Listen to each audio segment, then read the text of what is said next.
अस्सलाम वालेकुम व्यूअर्स, मैं हूं आपका अपना सना ढेरों सलाम पेश करता हूं।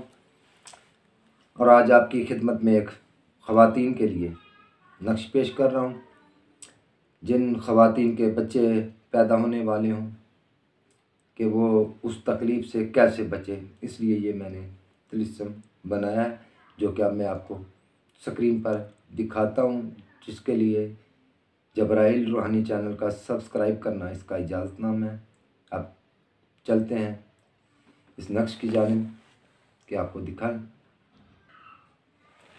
नाज़रीन, सबसे पहले 2 नफर खातून जन्नत हदिया करें 9 रुपये सदका अदा करके। इसके बाद आपने मोमी कागज़ पर लिख कर सीधी रान से बांध लें। एहतियात भी मैंने लिखी हुई है, उस वक्त बांधना है जब बच्चे की पैदाइश हो। ये तिलिस्म है, पहले नहीं बांधना, फिर ये बच्चे पे बदअसरात इसके पड़ेंगे। इसलिए आपको चाहिए कि इस तिलिस्म को उसी वक्त लिखना है, उसी रोज़ ही, और अपनी रान से, सीधी रान से बांध लेना है। उम्मीद करता हूँ कि मेरा आज का ये तिलिस्म और ये वीडियो आपको पसंद आई होगी। और अब मुझे दें इजाज़त, आइंदा नई मुलाकात के साथ हाज़िर होऊंगा। अल्लाह हाफिज़।